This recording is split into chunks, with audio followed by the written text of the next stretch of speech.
రేపు పొద్దుటకి దిగుతాడు.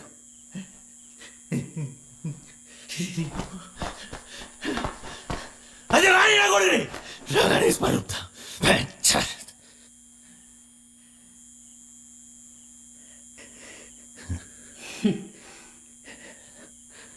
అరే, క్రికెట్లో గెలిపించింది నువ్వు, బార్ల సాయిగాన్ని కొట్టింది నువ్వు, ఉప సర్పంచ్గా గెలిచింది నువ్వే. ఇవన్నీ చేసింది నువ్వైతే మరి నీ దోస్తుగాళ్ళని ఎందుకు చంపిండ్రా?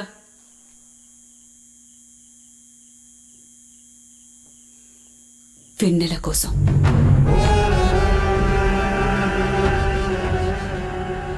వెన్నెల కోసం సూర్యుని చంపిండు.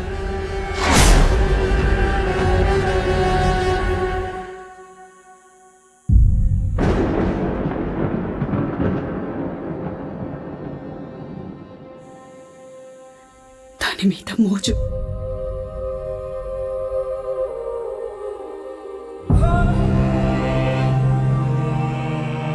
ఎంత మోజంటే ఆ గడ్డ వచ్చిందని చెట్టుని తగలబెట్టిందా?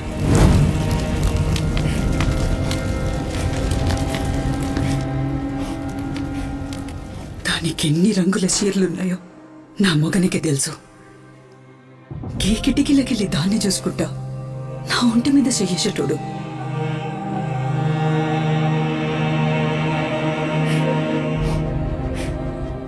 ఎంత మదపిచ్చంటే అది బయటుంటే కుక్క లెక్క దాని వాసన చూసేటోడురా.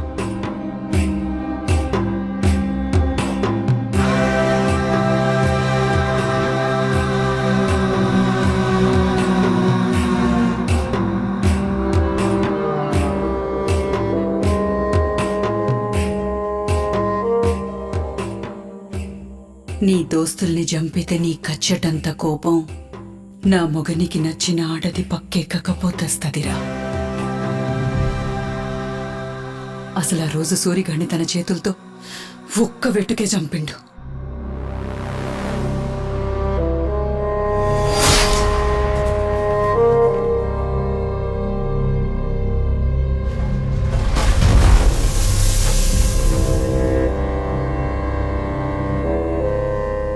అనుమానం రావద్దని మిగిలినోళ్ళని సంబురానికి చంపిండు. ఒకప్పుడు పద్మమొగన్ని చంపింది ఈడే. అసొంటి నంబితోని పెట్టుకుంటాన్నావు. ఇప్పుడు నీ పగ కన్నా అన్నం పున్నవేరుగాని దాని బతుకు ముఖ్యం రా. చేతనైతే వెన్నెల్ని పద్మలెక్క కాకుండా చూడు. తాసి పెడతావో ఊరే దాటిస్తావో నీ తాకత్. ఆ తర్వాత వచ్చి కత్తివట్టు. నువ్వు సంపినా సచ్చినా మొగోలువని ఒప్పుకుంటా. కానీ ఏం చేసినా రేపటి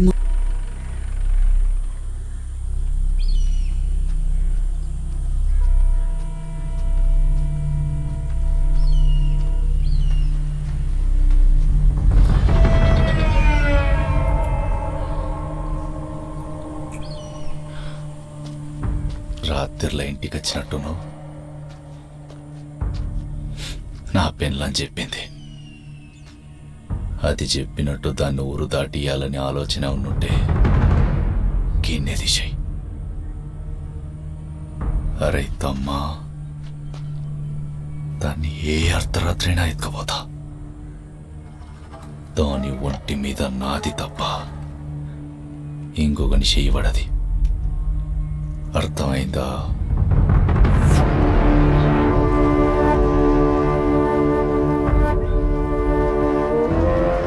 ఏంద్రా బండి తీసుకుని వెనల్ ఇంటికి రండిరా.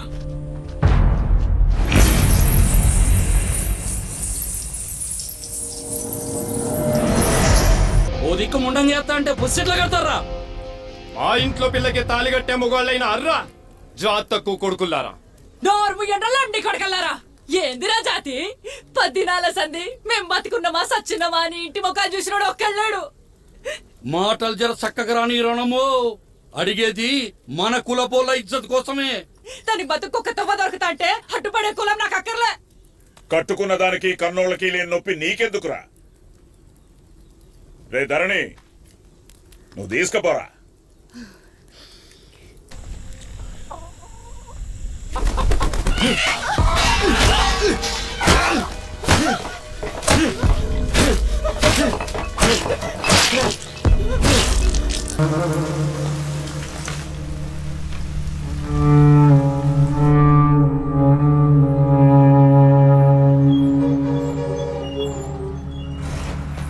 ఇరిపోద్దురా కానీ ఆయన చంపితే మనం ఎంబడి పడ్డోళ్ళు దొరకరు.